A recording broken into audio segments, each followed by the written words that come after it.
কিয়ামতের মাঠে বিবেকের বিচার হবে। আপনি বিবেক কাটে, বুদ্ধি কাটে জিজ্ঞাসা করবেন জিয়ার আদর্শকে তাদের কাছে না আমাদের সালমান ওমর রুবেল ভাইয়ের কাছে। আমি অন্যদিন কথা বললাম, আমরা দুবরা যেতে পারি না, আমাদের এই পুরাগঞ্জলিয়া থেকে এই দুধ থেকে আমরা আসতে পারি না, আমাদের এই উন্নয়নমূলক কাজগুলো আমাদের মঞ্জুর চেয়ারম্যান মসজিদের কথা বলেছেন, তিনি অনেক মসজিদে দান করেছেন, চরণ করেছেন, টাকা দিয়েছেন, সাহায্য করেছেন। যে মানুষ তার কাছে হাত পেতেছে সেই হাত কখনো কোনোদিন কোনো অবস্থাতেই শূন্য হাতে রিক্ত তালায় কাউকে ফিরিয়ে দেন নাই। আমাদের সেই প্রার্থী থেকে নিয়ে এসেছি। আমি দীর্ঘদিন যদি উনি যদি প্রার্থী না হতেন, উনি যদি এই অঞ্চলে না আসতেন, তাহলে আমাদের জায়গা ছিল না। আমাদের বুকের ভিতরে পাথর নিয়ে ঘুরছি, পাথর চাপা দুঃখ করে পাথরের মতো ওজন নিয়ে ঘুরছি, দৃশ্য খুঁজে পেয়েছি। আমরা ধানের শীষের পরিবর্তে ওনাকেই ধানের শীষ আমরা মনে করছি। ইলেকশনের পরে আমরাই ধানের শীষ করবো। ইলেকশনের পরে আপনাদের কাছে আহ্বান রইল, তিনি চেয়ে আছেন বহু জায়গায় যেতে হবে, অল্প সময় বহু স্থানে কথা বলতে হবে। তিনি শীত, ওই যে গলার শীতজনিত ও ঠান্ডাজনিত কারণে তিনি গলা বসে গেছে, তিনি কথা বলতে পারবেন না। তার পক্ষ থেকে আপনাদেরকে উদাত্ত আহ্বান জানাচ্ছি, আপনাদের এখানে তিনি নির্বাচিত হলে অবশ্যই আপনাদের মসজিদের কথা শুনবেন, আপনাদের বাড়ির আশেপাশে যারা আছে, যারা গরিব মানুষের কথা শুনবেন, হৃদয় দিয়ে বুঝতে পারেন, মন দিয়ে বুঝতে পারেন, সেই মনের সেই যোগ্যতা তার আছে। উচ্চ শিক্ষিত মানুষ, তিনি উচ্চ শিক্ষিত মানুষ। আমরা আরো যে একজনের যে নির্বাচনী হলফনামায় যা দেখেছি অবাক করা বিষয়, তারা কেউ কয়, তারা বলতেছে, কেউ কেউ বলতেছে যে তারা নাকি মন্ত্রী হবে। আমি মন্ত্রী হইলে যারা মন্ত্রীরা আড়াইলতেছে আমরার কারণে, মন্ত্রী হইলে কি লেখাপড়া লাগে, কি লেখাপড়া লাগে এটা তো আমরা জানতে হবে আগে।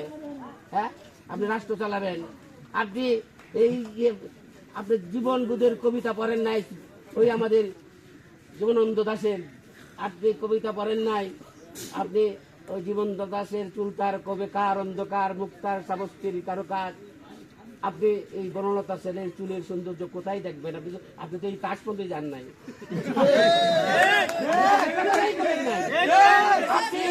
এই যে জীবন বুধের মানুষ অভাবের নিষ্ঠুর কষাঘাতে জর্জরিত, আপনি সেই সুকান্তের কথা জানেন না।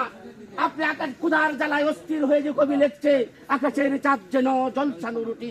কবি বলছে আকাশের চাঁদ তুমি যদি রুটি হইতে তাহলে আমি তোমাকে খাইয়া আমি পেটটা পড়তাম।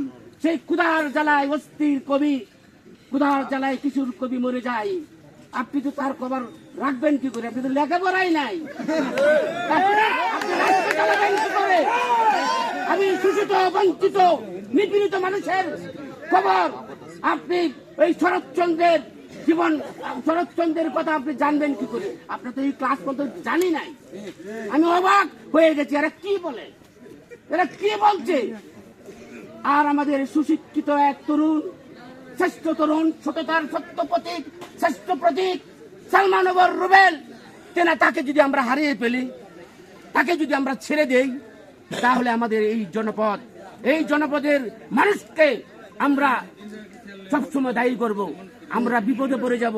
আল্লাহ আপনাদের ছাড়বে না, কারণ আপনাদের চোখ নেই, বিবেকের চোখ দিয়ে সালমান ওমর রুবেলকে ভালো করে দেখুন, ভালো করে পড়ুন।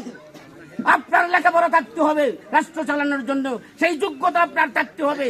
দেশ চালানোর জন্য আপনার সেই কবির কথা জানতে হবে, আপনার সেই লেখা ওই ক্লাস পর্যন্ত যেতে হবে। যদি ওই ক্লাস পর্যন্তই না যান, তাহলে আপনি মন্ত্রী হবেন কি করে, রাষ্ট্র চালাবেন কি করে? কি ভাই, যারা বলছে বুকার স্বর্গে বসবাস করছে, বুকার স্বর্গে বসবাস করছেন আপনারা,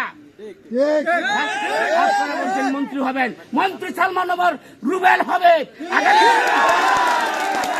সকল যোগ্যতা নিয়ে, সকল সততার যোগ্যতা নিয়ে তিনি এখানে এসেছেন।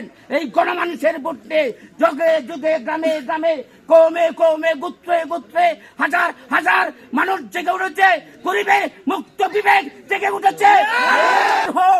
আপনারাও এই যে কাউন্ট নদীর থেকে এই পাহাড় পর্যন্ত হাজার হাজার মানুষ খালি স্লোগান ধরছে, অনেক ভালো মানুষ আমাদের সালমান ওমর রুবেল। আমরা সেই রুবেলের পক্ষে এসেছি। যদি আমাদের বিবেক বন্ধক না হয়, আমাদের বিবেক কাটিয়ে, চোখ কাটিয়ে, মুখ দিয়ে আমরা যদি এই জাগ্রত চোখ দিয়ে না দেখি, এই মানুষটাকে যদি আমরা তাদের জন্য চেষ্টা না করি, আমরা অভিশপ্ত হয়ে যাব। আমরা অভিশপ্ত হয়ে যাব। না, এদের কথা ভয় পাবেন না, ভয় পাওয়ার কোনো কারণ নেই। এরা আপনাদের কিছুই করতে পারবে না। আমরা আপনাদেরকে বলে গেলাম, ছাড়িয়ে দেব না। আমরা আপনাদের কাছে ছিলাম, থাকবো। আমি শুধু এই কথাই আপনাদেরকে বলে, অন্যায়ের বিরুদ্ধে রুখে দাঁড়িয়ে চলুক, তার তৌরাত গ্রন্থ, আসমানি গ্রন্থ প্রচার করে চলুক। আমাদের অত্যাচারীদের বিরুদ্ধে, সীমা লঙ্ঘনকারীদের বিরুদ্ধে, সেই মামলাবাজদের বিরুদ্ধে, সেই রাষ্ট্রীয় সম্পত্তি তছরূপকারীদের বিরুদ্ধে শিক্ষিত মানুষ, জ্ঞানী গুণী ধনী শ্রেষ্ঠ যুবক, তাকে নিয়ে এসেছি। আপনারা আমাদের মা বোনদের কাছে এই সালমান রুবেল ভাইয়ের গুণাগুণগুলো তুলে ধরবেন। আপনাদের আপদে বিপদে চরম দুর্দিনে দুঃসময়ে তিনি আপনাদের পাশে থাকবেন।